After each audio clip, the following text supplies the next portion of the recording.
We are here in Hong Kong at UBM's Jewelry and Gem Fair, which is since 26 years every year in June.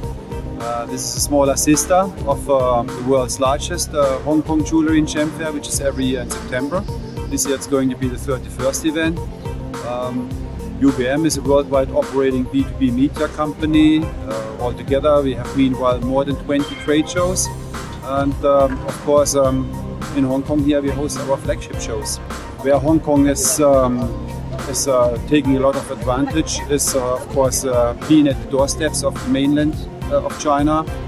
Helps a lot to attract more and more buyers coming every year here to our fairs in Hong Kong.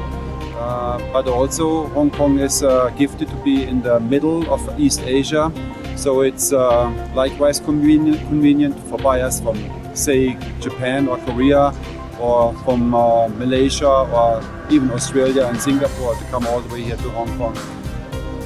Hong Kong is an open port, which is an ideal backdrop for a jewelry show, for jewelry trade.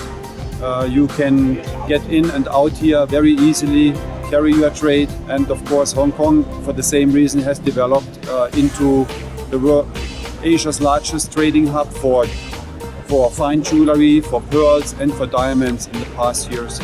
Doing business here, setting up a trade is extremely easy, it's very seamless. Moreover, being at the doorsteps of China, Hong Kong still serves as a very strong springboard for foreign companies who want to enter the Chinese market, because they find here what they're looking for, which is again reliable business partners, transparency, clear laws, skilled people. You find people with all necessary language skills. You find a large community of English language and Chinese language business executives. So everything you really need, all the tools you need and all the increments you need to conduct a successful business with China and with Asia, you can find here. Hong Kong is hosting 3 large fine jewelry shows every year. This year in June, then as I said, the world's largest, which is our show in September. The 3rd edition is in March, hosted by the Hong Kong Trade Development Council, which is a semi-government organization. So Hong Kong is the only place in the world where you have 3 of the largest jewelry shows in a year. September is by all means the strongest. It's a worldwide show with more than 3,600 exhibitors. We have a fine jewelry section as well as a very strong material section. This is a show where we have more than 400 diamond companies offering their products. So it's, if you want, so a paradise for buyers. And this is really the event which the whole industry, the whole trade is waiting for throughout the year.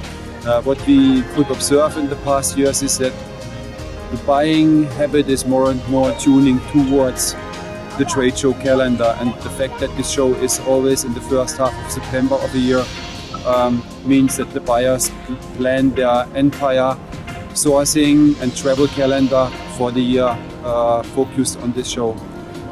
At the same time, of course, we need to see that we get into China. We have shows in China as well. In fact, which is another advantage for having jewelry trade here in Hong Kong, is that just across the border, the first city you will find is Shenzhen. Shenzhen is the capital of the Chinese jewelry trade. Most of the factories, many of which are Hong Kong investment, are just 30-40 miles away from here, northern direction.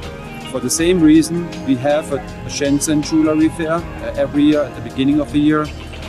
We have another one in Shanghai in fall of every year. And we have since 3 years a high-end B2C fine jewelry event, which is this year in Hangzhou.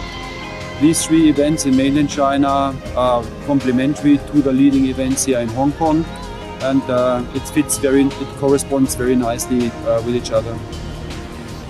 In terms of the segments, we have done in the past years segmentation of products in the fine jewelry and in the material sector. So we are standing here in front of our fine design and fine gem pavilions. which means we invited higher end providers to present their products in a distinct area and making sure that the buyers which are looking for those products can easier find them.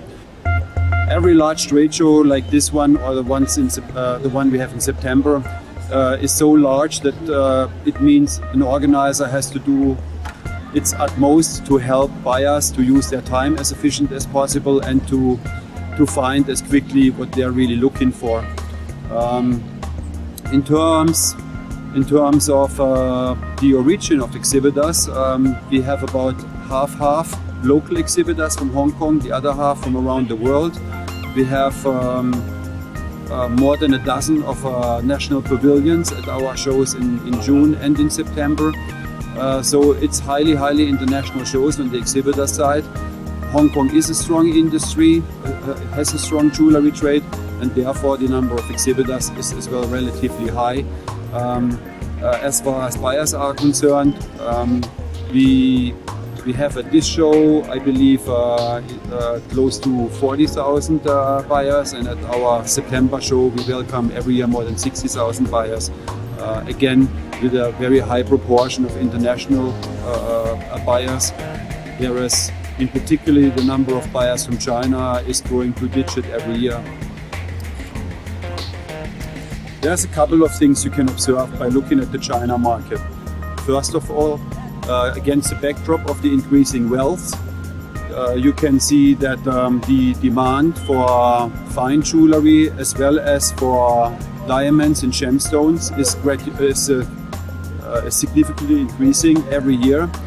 You can also say that the taste of Chinese consumers is changing more towards, say, Western designed, not just Asian, but as well Western designed fine jewelry. You can also see that the demand for diamonds is ever increasing. In fact, there's a lot of individuals in China who buy diamonds mainly for investment purpose. And of course, traditionally in every Asian country, likewise in China, there is a when it comes to fine jewelry, there is still a favor for gold jewelry, and this is against the backdrop again of an ever-increasing demand of gold in China. China is the largest buyer of gold and keeps on driving the gold demand, the worldwide gold demand. In fact, the world production of gold is about to be outpaced by the demand of gold just from two countries, which are China and India. If you talk to exhibitors here, you will find that it is very obvious that the Chinese consumers get more and more sophisticated and more knowledgeable when it comes to the distinctness of diamonds and of gemstones. They have more knowledge than they had 5 or 10 years ago, which means as well they do really appreciate a high quality product and a very nice diamond or very nice gemstone.